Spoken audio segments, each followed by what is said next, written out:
Magandang umaga po sa ating lahat, mga kapatid.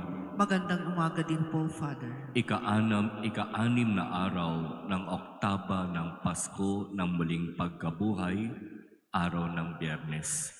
At sa ating ebanghelyo, narinig natin ang napakagandang kwento kung papaanong ang ating Panginoong muling nabuhay ay sumunod sa kanyang mga alagad na nagdesisyon ng mangisda. Para kay Simon Pedro, para bang mas magandang bumalik na lang sa dating hanap buhay. Wala na ang Panginoon, mangingisda na lang ako.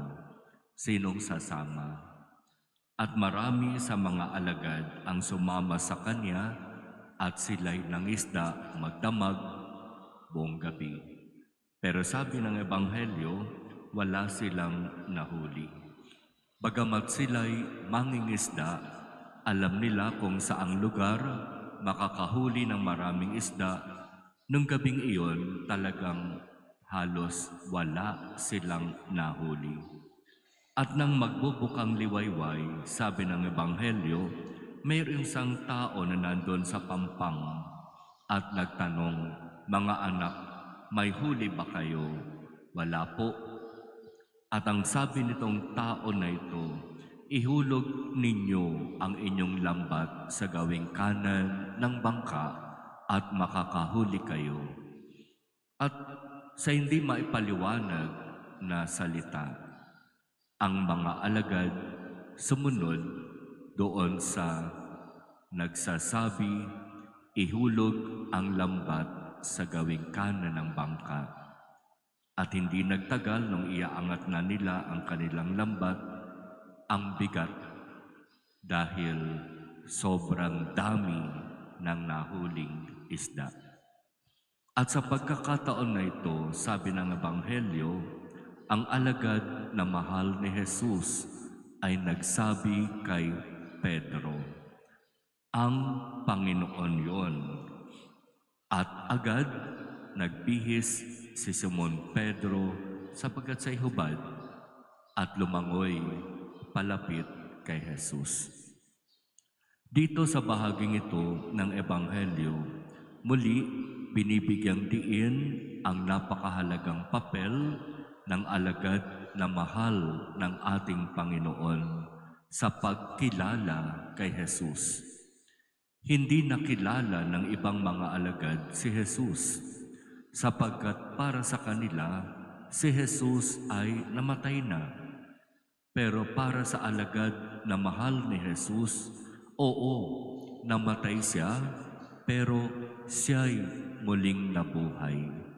At iba ang naging anyo ni Jesus nang siya'y muling mabuhay. Pero ganoon pa man, agad siya'y nakikilala nitong alagad na ito na mahal ni Jesus.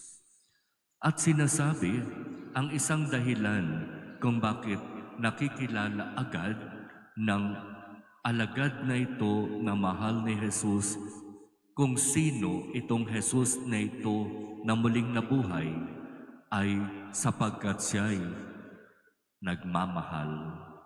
Kaya nga sinasabi, siya yung alagad na mahal ni Jesus. Mahal niya si Jesus at mahal din siya ni Jesus. At ang pagmamahal na yon ang nagiging daan upang makilala nitong alagad na ito si Jesus na muling nabuhay kahit na nag-iba pa ang kanyang anyo.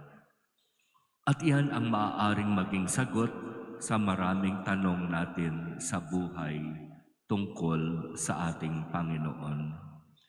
Bakit ba sa maraming mga panalangin na inilalapit natin sa Diyos, para bang tayo'y hindi pinakikinggan?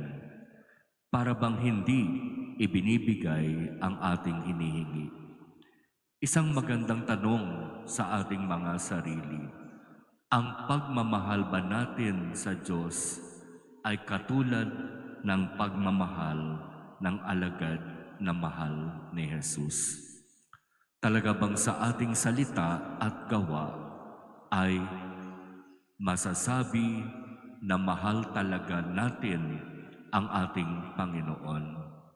At ang pagmamahal ba na yan ay tapat at totoo na dumating man ang iba't ibang sitwasyon sa buhay, dumating man ang maraming pagsubok sa buhay, patuloy pa rin magmamahal.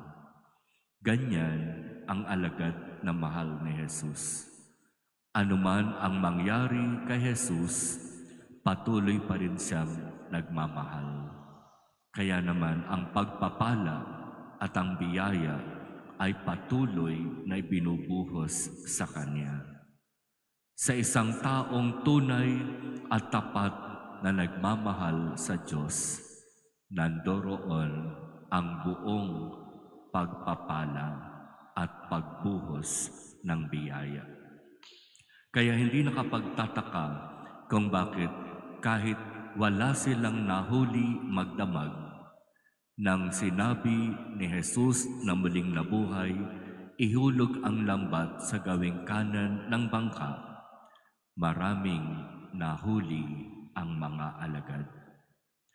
Sa presensya ng Panginoong muling nabuhay, nandoroon ang abot-abot na biyaya at pagpapala.